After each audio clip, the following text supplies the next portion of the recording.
বন্ধুগণ, স্বাগত। দেশ বিদেশের খবর নিয়ে আমি শীতাংশু। আজকে আমি একটি সংবাদ প্রতিবেদনের যে লেখা সেটাকে নিয়ে মূলত আলোচনা করব। তো সেই লেখাটি আলোচনা করার আগে যে কথাটা আমি বলতে চাই সেটা হচ্ছে যে আমাকে অনেকেই এই বাংলাদেশের ঘটনা নিয়ে ভিডিও করার কথা বলেছেন, কিন্তু আমি বাংলাদেশ নিয়ে আলাদা করে আর ভিডিও করিনি, কারণ বাংলাদেশ যা হচ্ছে সে তো সবাই দেখতেই পাচ্ছেন। এবং ভারতীয় মিডিয়া, পশ্চিমবাংলার মিডিয়া বিশেষত ভীষণভাবে তার প্রচার করছে। বাংলাদেশের উপর অল্প সংখ্যক, বিশেষত হিন্দুদের উপর এবং খ্রিস্টান বৌদ্ধদের উপর একটা ভয়ানক অত্যাচার শুরু হয়েছে। এবং যে তদারকি সরকার, তাদের একদম বলা যায় পৃষ্ঠপোষকত্বে এটা হচ্ছে। এটা খুবই নিন্দনীয়। এটা ভারত সরকারও যথেষ্ট গুরুত্ব দিয়ে দেখছে, এবং শুধু ভারত সরকার না, সারা বিশ্বে এটা নিন্দিত হচ্ছে। এবং ব্রিটিশ পার্লামেন্টেও এই নিয়ে বিভিন্ন প্রশ্নোত্তর পর্বে বিভিন্ন বক্তব্য উঠেছে। ওখানে যে সমস্ত পার্লামেন্টারি আছেন তারা সমস্ত দলেরই তারা বিষয়টাকে নিয়ে প্রতিবাদ জানিয়েছেন, এবং এটা অবিলম্বে বন্ধ করে বাংলাদেশে অল্প সংখ্যকদের যাতে হচ্ছে যে নিরাপত্তা দেয় সে ব্যাপারে সবাই বলেছেন। আমেরিকাতেও এই নিয়ে আমেরিকান প্রশাসনও এই নিয়ে বক্তব্য রেখেছে, এবং বক্তব্য রেখে তারাও এই অল্প সংখ্যকদের উপর বাংলাদেশ অত্যাচার হচ্ছে সেটা নিয়ে নিন্দা করেছে। তো এই যে বিষয়টা, আর আলাদা করে আমি এটা নিয়ে বিশেষ কিছু বলছি না। আমি যে বিষয়টা নিয়ে আজকে আলোচনা করতে চাইছি সেটা হচ্ছে গতকাল ইন্ডিয়ান এক্সপ্রেসে একটা লেখা বেরিয়েছে। সেই লেখাটা হচ্ছে যে লিখেছেন যোগেন্দ্র যাদব লিখেছেন এই যে what kind of India do we seek, এইটা উনি লিখেছেন। এবং উনি গেছিলেন সম্ভবত গুজরাটের কচ্ছে, এবং কচ্ছের নিয়ে একটা স্টোরি উনি লিখেছেন। সেই স্টোরিটা গতকাল দি ইন্ডিয়ান এক্সপ্রেসে ছাপা হয়েছে। তো সেটা আমি গতকাল সবটা পড়ে উঠতে পারিনি, সময় হবে। আজকে আমি পুরো লেখাটা পড়লাম, পড়ে যেটা বোঝার চেষ্টা করলাম সেটাকে নিয়ে আলোচনা করব। এবং যোগেন্দ্র যাদব সম্পর্কে প্রথমে এই ব্যক্তি মানুষটি সম্পর্কে একটু জেনে নেওয়া দরকার। যখন তার লেখা নিয়ে আমরা আলোচনা করব তখন ব্যক্তি মানুষটি সম্পর্কে একটু জেনে নেওয়া দরকার। এই যোগেন্দ্র যাদব হচ্ছেন মূলত সবাই দিল্লিতে যেটা আলোচনা হয়, এবং ওনার যে প্রোফাইল আছে সেখানেও দেখা গেছে উনি একজন অ্যাক্টিভিস্ট লোক। উনি একটা রাজনৈতিক দলও করেছেন, এবং সেই রাজনৈতিক দলের নাম হচ্ছে আপনার স্বরাজ ইন্ডিয়া। তার তিনি ন্যাশনাল প্রেসিডেন্ট। এছাড়া অনেকগুলো ছোটো ছোটো নেটওয়ার্ক করেছেন, কিষাণ আন্দোলন এবং জয় কিষাণ আন্দোলন, এই সমস্ত বিভিন্ন কিষাণদের নিয়ে তার একটা বিভিন্ন আন্দোলন তিনি বিভিন্ন সময় করেছেন। এবং বলা হয় উনি বাম বিচারধারার লোক। জওহরলাল ইউনিভার্সিটিতে পাশ করেছেন, পড়াশোনা করেছেন, বুঝতেই পারছেন। এবং উনি বোধহয় প্রথমের দিকে পাঞ্জাব ইউনিভার্সিটি থেকে পলিটিক্যাল সায়েন্সের রাষ্ট্রবিজ্ঞানের অ্যাসিস্ট্যান্ট প্রফেসরও ছিলেন। তাই এবারে এখানে যেটা লেখক পরিচিতি দিয়েছে সেইটা আমি একটু বলি আপনাদেরকে। লেখক পরিচিতি হিসেবে যেটা ইন্ডিয়ান এক্সপ্রেস এই লেখাটার নিচে দিয়েছে, যে সেটা বা উনি হয়তো নিজে লেখা দিয়েছে, writer is member Swaraj India and national convener of Bharat Jodo Abhiyan, views R personal. তো মানে উনি এই যে স্বরাজ ইন্ডিয়া তার একজন মেম্বার উনি বলছেন, কিন্তু আমি দেখেছি যে উনি সেই ন্যাশনাল প্রেসিডেন্ট ওই স্বরাজ ইন্ডিয়া যে রাজনৈতিক দলটা, একটা রেজিস্টার্ড রাজনৈতিক দল। উনি বিশেষত হরিয়ানার বাসিন্দা, আদতে হরিয়ানার বাসিন্দা, এটা আমি যতদূর জেনেছি উনি আদতে হরিয়ানার বাসিন্দা। এবং উনি সেফোলজিস্ট হিসেবে পরিচিত, পলিটিক্যাল অ্যানালিস্ট হিসেবে পরিচিত, এবং পলিটিক্স এবং সোশ্যাল সায়েন্স ওনার ইন্টারেস্ট বেশি। তো পলিটিক্যাল সায়েন্সের অধ্যাপক ছিলেন মানে সম্ভবত তিনি রাষ্ট্রবিজ্ঞান নিয়েই যে নিয়ে পড়াশোনা করেছেন। এবং ওনার স্ত্রী একজন বাঙালি। যাই হোক, এটা ওনার ব্যক্তি পরিচয়ের ব্যাপার হলো। তো এবারে উনি এইটা থেকে বুঝতে পারছেন যে ভারত জোড়ো অভিযান কার? ভারত জোড়ো অভিযান ছিল মূলত কংগ্রেসের নেতা রাহুল গান্ধীর। তিনি দুটো যাত্রা করেছিলেন, ভারত জোড়ো ন্যায় যাত্রা এবং ভারত জোড়ো অভিযান। তো এই যে দুটো যাত্রা, এখানে উনি দেখা গেছে ফটোতে এবং ভিডিওতে বিভিন্ন সময় যখন এই যাত্রাটা চলছিল এই গত লোকসভা নির্বাচনের আগে, তখন তিনি রাহুল গান্ধীর সঙ্গে হাঁটছেন। এখন দিল্লিতে এই যিনি যোগেন্দ্র যাদব, এনাকে সকলে ব্যাপারটা হচ্ছে কি যে বলে যে ইনি হচ্ছেন একজন আন্দোলনজীবী। আন্দোলনজীবী মানে যেখানেই কোনো না কোনো আন্দোলন হয় উনি সেখানে গিয়ে পৌঁছে যান, এটা দেখা গেছে। আন্দোলনে গিয়ে পৌঁছে গেছিলেন, উনি কিষাণ আন্দোলনে গিয়ে পৌঁছে গেছিলেন, উনি এই যে হোয়েসলার, ওই যে কুস্তিগির, যে মহিলা কুস্তিগিরদের যে আন্দোলন হচ্ছিল, তারা যে যন্তর মন্ত্র ধর্ণা দিচ্ছিলেন, উনি সেখানে গিয়ে পৌঁছে গেছিলেন। এবং কংগ্রেসের যে ভারত জোড়ো যাত্রা আন্দোলন, সেখানেও রাহুল গান্ধীর পাশাপাশি ওনাকে হাঁটতে দেখা গেছে। তো তার মানে এই জন্যে ওনাকে আন্দোলনজীবী দিল্লিতে বলে, বিশেষত দিল্লিতেই উনি বেসিক্যালি থাকেন, হরিয়ানা বাসিন্দা হলেও। তো এই জন্য বলে যে দেখা গেছে কেউ না থাকলেও কোনো একটা আন্দোলন সরকার বিরোধী হলে, বিশেষত কেন্দ্রীয় সরকার বিরোধী হলে তিনি সেখানে গিয়ে পৌঁছে যান। এটা ওনার একটা বেসিক পরিচয়। কোথাও কোথাও বিভিন্নভাবে উনি জনগণের দ্বারা অপমানিতও হয়েছেন। তো সেসব উনি অবশ্য সেসব গায়ে মাখেন না। তো ওনার বিভিন্ন জায়গায় মিটিং ফিটিং করতে এই কদিন আগেই দেখছিলাম যে মুম্বাইয়ে যে অর্থাৎ মহারাষ্ট্রে যে ভোট হচ্ছিল, সেই ভোটেও তিনি হচ্ছে কি যে গেছিলেন প্রচার করতে। তো সেখানে দেখা গেছে, তো সেখানেও তিনি বিভিন্ন লোকজনের কাছে একটু অপমানিত হয়েছেন। কিন্তু যাই হোক, এটা আমি একটু ওনার সম্পর্কে বাড়িয়ে বললাম। আমার ব্যক্তি মানুষটা নিয়ে আলোচনার খুব একটা আগ্রহ নেই। আগ্রহ হচ্ছে উনি যে লেখাটা লিখেছেন সেটা নিয়ে, যে আর্টিকেলটা লিখেছেন, সেই আর্টিকেলটাতে উনি লিখছেন যে what kind of India do you seek, কী ধরনের ভারত আমরা চাই।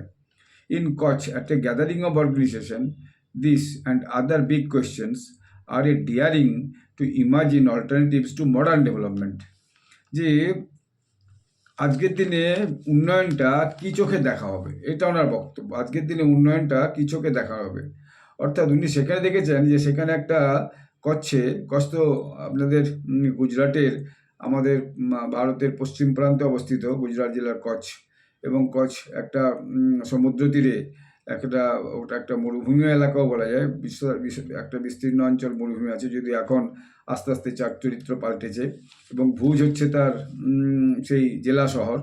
ভুজ নামটা সবচেয়ে বেশি পরিচিত, কারণ ভুজ নামটা এই জন্য আরও বেশি পরিচিত, যখন একটা ভয়ানক আর্থকুয়েক হয়েছিল, ভূমিকম্প হয়েছিল 2001 সালে। 2001 সালে ভয়ানক ভূমিকম্প হয়েছিল এবং সেই ভূমিকম্পে ব্যাপক ক্ষয়ক্ষতি হয়েছিল। সেই সময় ভুজ জায়গাটা, মানে যে কচ্ছের যে কচ্ছ একটা রিজিয়ন বলা হয়, এবং এটা পাকিস্তান বর্ডারিং এরিয়াও বলা যায়। পাকিস্তানের করাচি এখান থেকে খুব বেশি দূর নয়, এবং ওখানে একটা সে ভূমিকম্পের জন্য ভুজ এলাকাটা খুব বেশি একটা পরিচিতি লাভ করেছিল। তো এখন ওখানে দেখা যায় উটের গাড়ি আছে, উট আছে এবং উটের চলন আছে। ওখানে কচ্ছ এলাকার হ্যান্ডিক্যাপস খুব বিখ্যাত। ওখানের যে লোকজন, হরিজন লোকজন এবং আদিবাসী লোকজন ওখানে বিভিন্ন হ্যান্ডিক্যাপস করে, বাটিক করে, এবং যে কী বলে আরও ডাই পেন্টিং করে। তো এই বাটিকের কাপড় যত আমরা আমাদের বাজারেও দেখি, তার বেসিক্যালি মেজরিটিটা ভুজেই তৈরি হয় বাটিকের কাপড়গুলো, এবং সেখান থেকে, মানে গুজরাটে তৈরি হয় এবং সেখান থেকে বিভিন্ন জায়গায় ভারতবর্ষে ছড়িয়ে পড়ে। এবং উনি যেটা বলতে চেয়েছেন, এবং উনি যেটা আবার হাইলাইট করেছেন, সেটা হচ্ছে you might ask, are all this really an alternative to modern development? Can they take on the challenge of scale and survive in the face of giant corporation in a globalized market economy? অর্থাৎ এই উন্নয়নে যে বড় বড় যে কোম্পানিগুলো অংশগ্রহণ করছে এবং তারা যে বিভিন্ন প্রজেক্ট করছে, সেটা কি সঠিকভাবে একটা আজকের দিনে যে মডার্ন ডেভেলপমেন্ট হবে, সেটা কি একটা অল্টারনেটিভ? আমরা কি এটাকে কোনো প্রশ্ন করছি বা কোনো জিজ্ঞেস করছি? এইটা উনি বলছেন। আর অনেক কিছু বলছেন যে আমরা কি যেভাবে একটা লাইফস্টাইল চাইছি, সেটা কি আপনার ওই গ্লোবাল নর্থ, অর্থাৎ গ্লোবাল নর্থ বলতে মানে বিশেষত আমেরিকা, লন্ডন, ইউরোপিয়ান ইউনিয়নের দেশগুলো, যেখানে উন্নয়নটা অনেক বেশি হয়েছে এবং মানুষ অনেক উন্নত জীবন যাপন করে, আমরা কি তার একটা বিকল্প আমরা করতে পারছি? এবং আমরা উন্নয়নটাকে কি প্রকৃতি, জীবন এবং জীবিকা এইটার সঙ্গে সম্পর্কিত করতে চাইছি? এটা উনি কোশ্চেন করেছেন। এবং এই যে কোশ্চেনগুলো করেছেন, এই কোশ্চেনগুলোর বহুগুলো কোশ্চেন উনি করেছেন। তো এই কোশ্চেনগুলোর একটা তো উত্তর পাওয়ার চেষ্টা করেন, এবং এমন সমস্ত কোশ্চেন করেছেন যে কোশ্চেনের জন্য উনি নিজেই কতকগুলো প্রশ্ন তুলেছেন, যে প্রশ্নগুলো নিজেই পুরোপুরি উত্তর দিয়ে উঠতে পারেননি।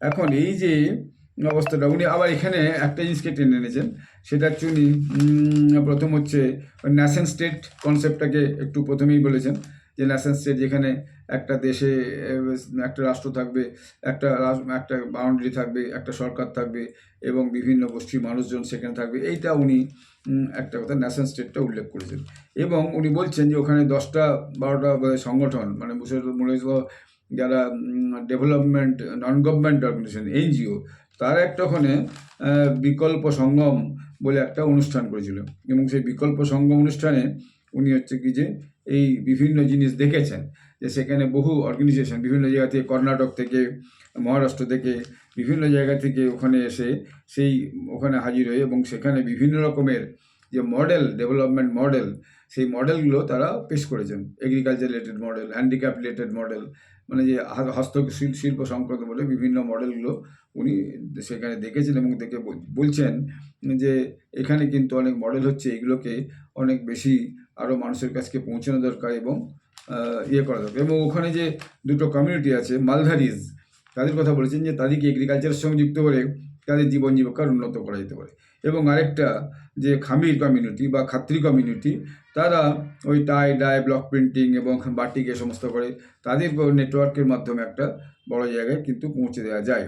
এবং উনি স্বভাবতই যখনই এই মডার্ন ডেভেলপমেন্টে যে কর্পোরেটসের যে মানে অংশগ্রহণ, সেটাকে উনি যথারীতি তুলেছেন এবং সেখানে অবশ্যম্ভাবীভাবে তিনি আদানির কথাটাও তুলেছেন। মানে ওখানে ভুজে কী হয়েছে, মানে বিশেষত ভুজে এবং গুজরাটের কচ্ছে বিভিন্ন জায়গায় সরকার আদানিকে দিয়ে কিছু ডেভেলপমেন্ট প্রজেক্ট করেছে এবং কিছু বিল্ডিং, মাল্টি স্টোরেজ বিল্ডিংও করেছে এবং সেইগুলো মানুষকে দেওয়া হয়েছে। তো উনি সেটা তুলেছেন। তো সেটা স্বাভাবিক ব্যাপার, কারণ কংগ্রেস নেতা তো অবিরত ঘরে বাইরে পার্লামেন্টে রাস্তাতে আদানিকে নিয়ে বিভিন্ন সময় সমালোচনা করছেনই এবং আদানি যে সরকারের বর্তমান সরকার অর্থাৎ বিজেপি সরকার, মোদী সরকারের বন্ধু, সেই নিয়ে দোষারোপ করতেও কোনো ছাড়ছেন না। এবং ইদানিংকালে আমেরিকাতেও আদানিকে একটু দোষারোপ করা হয়েছে এবং তার আগেও একটা রিপোর্ট নিয়ে আদানিকে তার শেয়ার অনেক খারাপ হয়েছিল। তো সেটাকেও তিনি করছেন, সেটা খুব স্বাভাবিক, কারণ যেহেতু ভারত জোড়ো আন্দোলনের সঙ্গে যুক্ত, মূলত কংগ্রেসের সঙ্গে এখন যুক্ত, সেটা একটা স্বাভাবিক ব্যাপার।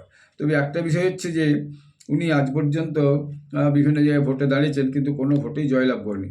একটা সময় নাকি আম আদমি পার্টির সঙ্গেও না খানিকটা অরবিন্দ কেজরিওয়ালের সঙ্গে একটা সম্পর্ক ছিল, কিন্তু সেখান থেকে উনি বিশেষ কোনো সুবিধা পাননি, বা কোনো দলই ওকে যে রাজ্যসভার সদস্যগুলো পাঠাবে সেটাও হয়নি। এবং কোনো নির্বাচনে উনি কিন্তু শুনেছি যে উনি বিভিন্ন জায়গায় যোগদান মানে ভোটে লড়াই করেছেন কিন্তু কোথাও উনি জয়লাভ করতে পারেননি, অর্থাৎ না এমএলএ না এমপি না রাজ্যসভার সদস্য, সেটা কিন্তু এখনও উনি হয়ে উঠতে পারেননি। তো এখন শেষের দিকে যেটা উনি বলছেন সেটা হচ্ছে স্কেল আপ মডেল এবং স্কেল আউট মডেল এবং স্কেল আপ মডেল।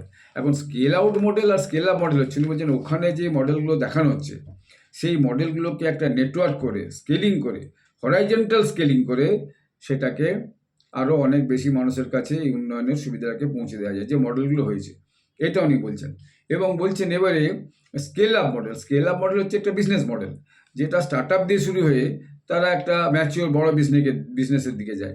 এবং উনি সেখানে বলছেন এই আউট মডেলের থেকে scale up model is better, এটা উনি বলছেন। Can we think of A scale out rather then A scale up model? Scale out অর্থাৎ যে সমস্ত ছোটো ছোটো মডেলগুলো হচ্ছে সেইগুলোকে বিভিন্ন নেটওয়ার্কের মধ্য দিয়ে এবং তার যে যোগাযোগটা বাড়িয়ে সেইটাকে আরও অনেক অনেক মানুষকে যুক্ত করে সেটা যদি করা যায়, rather than scale out model, rather than scale up model. হ্যাঁ, can you think of scale out rather than scale up model? আমরা কি এটা করতে পারি? এখন সেটা তার মানে সোজা কথা, উনি যে মডার্ন ডেভেলপমেন্টে যে কর্পোরেটস এবং বিজনেস হাউসে যে অংশগ্রহণ, সেটাকে উনি পছন্দ করছেন না। এটা মানে যারা বামপন্থী বিচারধারার লোক, তারা কোনোভাবেই এটাকে পছন্দ করে না। তারা তো এই যে ক্যাপিটাল বেসড ধনী লোক, তাদের কাছ থেকে বেশি বেশি করে ট্যাক্স নেওয়া হবে এবং গরিব মানুষকে যে পৌঁছে দেবে, এসব ব্যাপারটাগুলোদের বিভিন্ন চিন্তাভাবনা একটা ভিন্নতা আছে। যে আমেরিকান মডেল, যেটা ইকোনমিক মডেল বলা যায়, সেটা আছে। তো সেটা নিয়ে ওদের একটা নিজস্ব ভাবনা আছে। তো সেটা থাকাটা খুব স্বাভাবিক। কিন্তু এসব বলেই তারপর শেষের দিকে উনি বলছেন, মানে নিজে বলছেন যে এই বক্তব্যটা বলাটা ঠিক হচ্ছে কিনা আমি নিজেও জানি না। কারণ শেষের দিকে বলছেন যে someone had to risk being called mad and think of alternative before all of us are left with nothing to think about. Koch invites you to ask these big questions. মানে ওনার যেটা বক্তব্য সেটা হচ্ছে কি যে কেউ নিজেকে একটা পাগল বলেও, মানে এই এমন এমন কোশ্চেন করছেন যে নিজেকেই বলছেন, আমাকে হয়তো কেউ লোকে পাগলও বলতে পারে, কিন্তু এই কোশ্চেনগুলো করার দরকার এবং করছে যে এগুলো দেখার দরকার, এবং করছে যে বিগ কোশ্চেনগুলো যে তুলছে, যে অর্থাৎ ছোটো ছোটো যে ডেভেলপমেন্ট মডেলগুলো হচ্ছে, ছোটো ছোটো যে কেস স্টাডিগুলো হচ্ছে, ছোটো ছোটো যে বিভিন্ন এনজিওরা বিভিন্ন জায়গায় ছোটো ছোটো কাজগুলো করছে, সেটা হচ্ছে কি যে আসলে অনেক বেশি করে বাড়িয়ে এই যে ক্যাপিটালিস্ট ইকোনমি এবং যে কর্পোরেটস ইকোনমিকে উন্নয়নের মধ্যে জুড়ে দিয়ে সেটা বোধহয় ঠিক হচ্ছে না। এটা অনেক কোশ্চেন বলে নিজেকে নিজেই এই ব্যাড কথাটা এখানে উচ্চারণ করেছেন।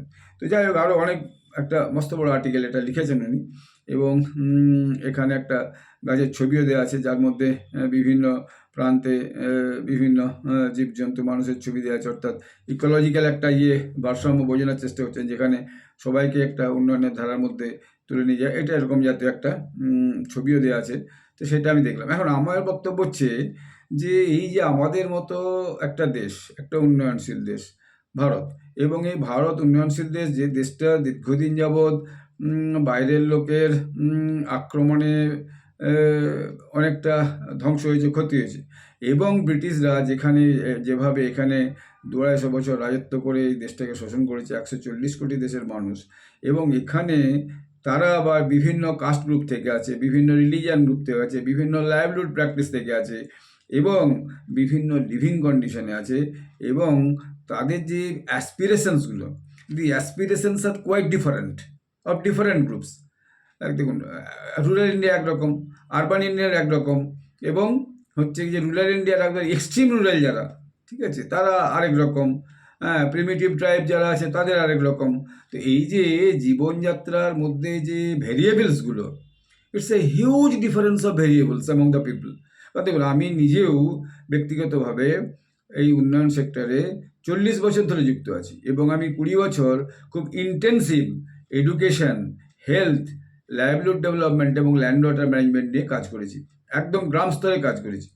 তো সেটা আমারও সেখানে কিছু অভিজ্ঞতা আছে, বাচ্চাদের স্কুলে পড়ানো, অল্টারনেটিভ এডুকেশন দেওয়া থেকে, স্বাস্থ্য সম্পর্কে তাদের কাছে চিকিৎসার সুযোগ এবং তাদের অ্যাওয়ারনেস বিল্ডিং সম্পর্কে, এবং হচ্ছে কি যে পানীয় জলের ব্যবস্থা এবং ল্যান্ড ওয়াটার ম্যানেজমেন্ট, জল সংরক্ষণ থেকে, এবং এই যে টোটাল ডেভেলপমেন্টে যে একটা কনসেপ্ট আছে, সেটাতে আমি গ্রাম স্তরে নিজে কাজ করি। তো এই ব্যাপারে আমার একটা 20 বছর দীর্ঘ অভিজ্ঞতা, এবং এরপরেও আমি এখান থেকে যে ঝাড়খণ্ডের পরিবেশে এখানে কাজ করেছি 2 বছর, তারপরে আমি দিল্লিতে গিয়ে 5 বছর থেকে দেখেছি, কাজ করেছি, এবং এই কাজের সুবাদে আমি ভারতবর্ষের সমস্ত প্রান্তেই এই বিভিন্ন একদম গ্রাম স্তরে এবং একদম জঙ্গল এরিয়ার মধ্যে, ফরেস্ট এরিয়ার মধ্যে, সেখানেও যে কিছু গবেষণার কাজ করেছি, রিপোর্ট তৈরি করেছি।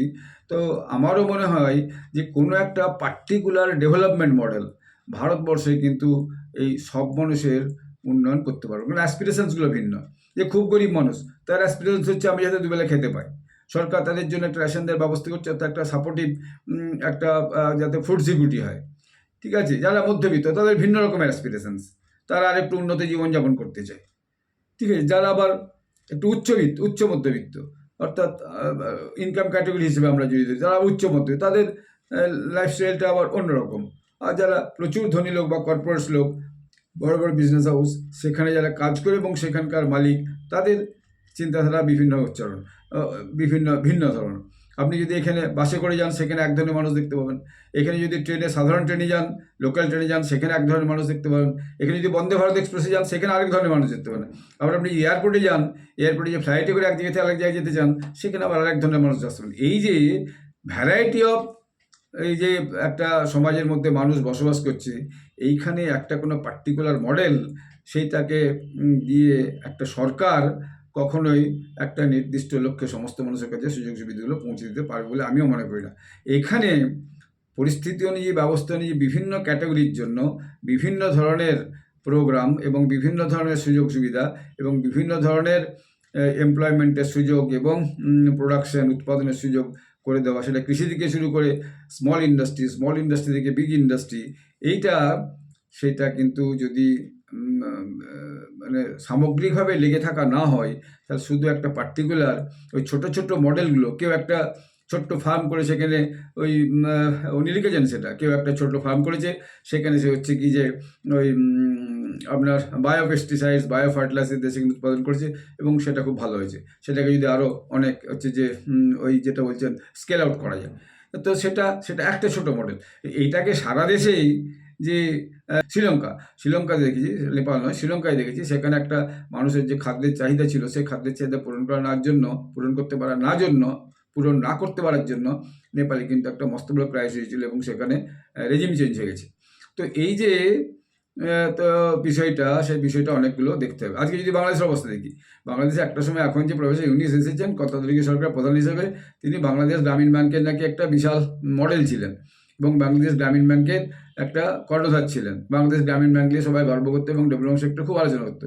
আজকে সেই প্রফেসর ইউনূস এসে বাংলাদেশকে কিছুতেই সামলাতে পারছেন না এবং বাংলাদেশের আর্থিক অবস্থা ক্রমশ খারাপ হচ্ছে এবং সেখানে একটা মৌলবাদী গোষ্ঠী ভীষণভাবে সমস্ত সরকারটাকে হচ্ছে যে পরোক্ষে পরিচালনা